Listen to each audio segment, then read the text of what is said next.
दोस्तों तकरीबन रात के 3:30 बजे के आसपास इमरजेंसी में हमारे पास एक पेशेंट आया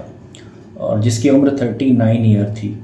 उस पेशेंट की हिस्ट्री मैं आपको बताना चाह रहा हूँ कि हिस्ट्री उसकी सिर्फ स्मोकिंग कि वो स्मोकर था, और दूसरी हिस्ट्री उसकी ये थी कि वो नॉन केस ऑफ हाइपरटेंशन यानी ब्लड प्रेशर का पेशेंट था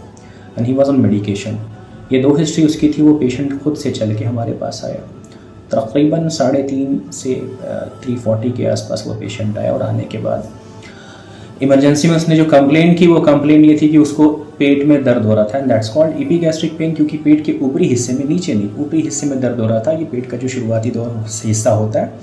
इस हिस्से में उसको दर्द हो रहा था, एपिगैस्ट्रिक पेन था। और उसके साथ साथ वो पेन थोड़ा सा रेडिएट करके like it was going to be retrosternal pain कह सकते हैं। जो बीच की हड्डी है यहाँ पर रेट्रोस्टर्नल जो है उसके पास में दर्द हो रहा था। और चेस्ट पेन लेफ्ट साइड में उसको नहीं हो रहा था, और वो चेस्ट पेन ना ही तो लेफ्ट साइड में था और ना ही शोल्डर में, ना ही जॉ में, ना ही नेक में, और ना ही it was radiating from the shoulder to hand. बाज़ औक़ात चेस्ट पेन में क्या होता है कि लेफ्ट साइड में चेस्ट पेन होता है और वो शोल्डर तक जाता है, जॉ तक जाता है, नेक तक जाता है, और वो यहाँ से पूरा आपको रेडिएट करते हुए हैंड में आता है। किसी किसी को नंबनेस होता है, टिंगलिंग सेंसेशंस होते हैं। ये सिम्टम्स बताते हैं कि आपको हार्ट अटैक के चांसेस हो सकते हैं, और कुछ लोगों में ऐसे चांसेस होते हैं और ईसीजी करने के बाद पता चलता है कि उसको हार्ट अटैक है। वो पेशेंट आया और आने के बाद विदिन 5 मिनट वी कैन से कि उसको 5 मिनट में उसकी कंडीशन बिल्कुल वर्सन हो गई और ऐसी कंडीशन में चला गया कि उसको ये कह सकते हैं कि साइलेंट हार्ट अटैक हुआ। वो पेशेंट बिल्कुल यंग था, उसकी कोई और हैबिट्स नहीं थी। स्मोकिंग की हिस्ट्री मैंने पहले बताया वो थी, और साथ ही साथ उसको बीपी का मसला था और वो बीपी की ट्रीटमेंट ले रहा था। कहना यह है कि उस पेशेंट को जो दर्द शुरू हुआ रात के तकरीबन 12, सवा 12 या 12:30 बजे के आसपास, as the patient's relative has given the history of that pain, कि 12, 12:30 के आसपास वो उनसे मिलकर वापस आया और उसको पेट में दर्द हो रहा था। और 12:30 से लेके 3:30, 4 यानी तकरीबन 4 घंटे के आसपास, 3.5 से 4 घंटे के आसपास, ऑलमोस्ट कह सकते हैं 12 से 3.5, तो 3.5 से 4 घंटे के आसपास का जो टाइम था, उस टाइम में उसने कुछ गैस्ट्रिक की पैन गोली वगैरह खाई और खाने के बाद वो घर पे ही था। उसने डॉक्टर को अप्रोच नहीं किया। काश कि वो पेशेंट सही टाइम पर हॉस्पिटल में आ जाता, काश कि ईसीजी सही टाइम पर हो जाती, काश ये सारी चीज़ें, काश मैं इसलिए बोल रहा हूँ कि वो हो नहीं पाई, तो काश कि वो बंदा सही टाइम पर आ जाता, उसकी ईसीजी होती, इवैल्यूएशंस होते हैं, दूसरे अदर पैरामीटर्स होते हैं, कार्डियक एंजाइम्स होते हैं, ट्रोपोनिन एक टेस्ट होता है कि अगर वो पेशेंट ईसीजी में चेंजेस पाए जाते, क्योंकि ईसीजी करने का भी मौका नहीं मिल पाया, तो अगर ईसीजी की जाती है, उसको ईसीजी में चेंजेस होते और उसके बाद वो ट्रोपाई टेस्ट होता और कार्डियोलॉजी ओपिनियन होता, और उसके बाद वो फर्दर उसके इन्वेस्टिगेशंस के साथ साथ पेशेंट की लाइफ बच सकती थी। पेशेंट चेस्ट पेन भी लेकर नहीं आया था, एपिगैस्ट्रिक पेन लेके कंडीशन आया था, उसको इमीडिएट ऐसी कंडीशन थी, विदिन 5 मिनट उसकी कंडीशन वर्सन हुई। उस पेशेंट को सीपीआर दिया गया कंटिन्यू, क्योंकि वो अरेस्ट हो चुका था, और अरेस्ट होने के बाद सीपीआर कंटिन्यू दिया गया। कंटिन्यू सीपीआर देने के बाद पेशेंट को इंट्यूबेट किया गया। इंट्यूबेट करने के बाद उस पेशेंट को वेंटिलेटर सपोर्ट पे डाला,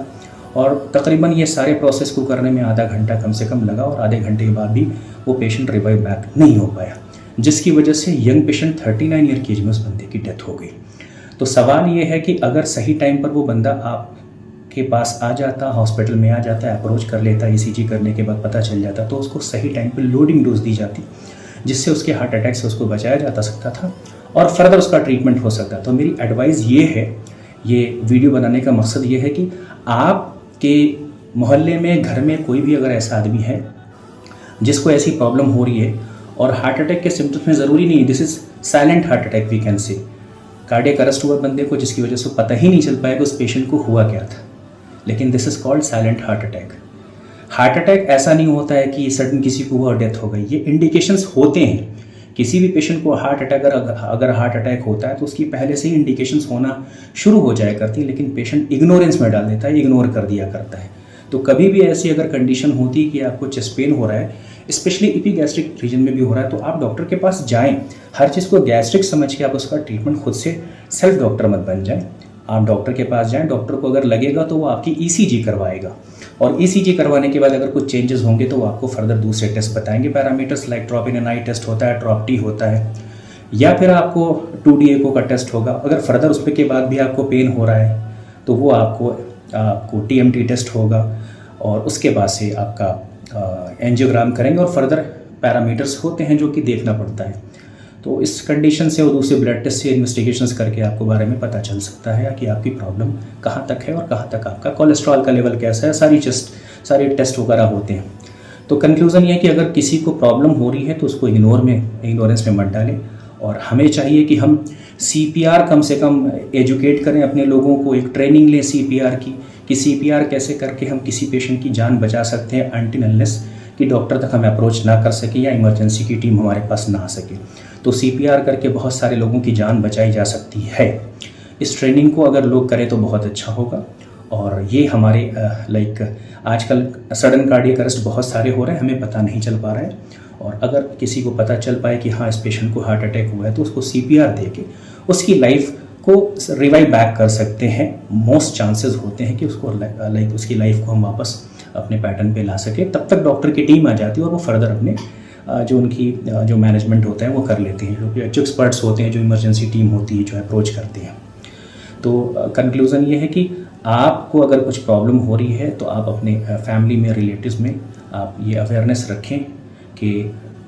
कैसे अपने आप को डॉक्टर तक अप्रोच किया जाए। हर चीज़ को गैस्ट्रिक इश्यूज समझ के, काश कि उसने इस चीज़ को गैस्ट्रिक इश्यूज ना समझा होता और डॉक्टर के पास अप्रोच कर लेता तो उसकी जान बच सकती थी। देखिए, ज़िंदगी देने वाला और मारने वाला तो ऊपर वाला है, लेकिन हम being a doctor, being a medical professionals, हम ये कह सकते हैं कि अगर हमारे पास कोई पेशेंट सही टाइम पे आ जाता है तो हम अपनी कोशिशें करके उसको बचाने की कोशिश करते हैं, और बहुत हद तक हमने बहुत सारे पेशेंट्स की जान बचाई है। आप इस का कंक्लूज़न ये है वीडियो बनाने का कि आप कभी भी अगर ऐसे कोई कंडीशन हो, और एक चीज़ मैं और बताना चाहता हूँ लास्टली, कि अगर किसी पेशेंट को चेस्ट पेन हो रहा है और वो चेस्ट पेन यहाँ से लेके किसी पेशेंट को रेडिएट कर रहा है, लेफ्ट हैंड से, शोल्डर से chest pain radiating to the shoulder, and shoulder से आपके हैंड में जा रहा है। कभी कभी किसी पेशेंट को टिंगलिंग सेंसेशंस होता है, नमनेस होता है, स्वेटिंग होती है, प्रोफ्यूज स्वेटिंग होती है। ऐसी कंडीशंस अगर आपको लग रही है, चेस्ट पेन है जो कि जॉ की तरफ जा रहा है, आपके जबड़े में जा रहा है, आपके गर्दन की तरफ जा रहा है, तो आप प्लीज़ इसको इग्नोर मत डालिए। और कभी कभी ऐसा भी होता है किसी पेशेंट को राइट साइड चेस्ट पेन होता है, तो राइट साइड चेस्ट पेन में गैस्ट्राइटिस हो सकता है, लेकिन फिर भी आजकल कुछ कहना मुश्किल है किस वक्त किसकी कैसी कंडीशन। जैसे पेशेंट आए तो उसने मुझे जो कंप्लेंट की वो भी गैस्ट्रिक पेन की बताई, मतलब पेट में दर्द हो रहा था, लेकिन वो साइलेंट हार्ट अटैक था उसको, सो सडन कार्डियक अरेस्ट हुआ पेशेंट को। तो इसलिए कभी भी ऐसी कंडीशन हो तो आप अपने डॉक्टर तक अप्रोच करें और उनसे मिलें, और उनको मिलने के बाद अगर वो आपको ECG एडवाइस कर रहे हैं तो प्लीज़ ECG करवा लें, क्योंकि आप ये सोचते हैं कि डॉक्टर अपना पैसा बनाने के लिए आपसे ECG करवा रहा है, ये आपकी गलतफहमी है। 200-400 रुपये में अगर आप ECG करवा लेंगे तो आपको कम से कम अपना स्टेटस पता चल जाएगा, और डॉक्टर फर्दर आपको इन्वेस्टिगेशंस बताएगा कि आपको क्या करना है आपकी लाइफ को सेव करने के लिए। तो ये एक अवेयरनेस है। मैं ये चाहता हूँ कि ये वीडियो आप अपने तमाम उन दोस्तों तक, रिलेटिव्स तक, और जो आप आपके जानने वाले हैं उन तक शेयर करें, ताकि इस वीडियो के ज़रिए हो सकता है हम किसी की जान बचा सकें। Thank you so much.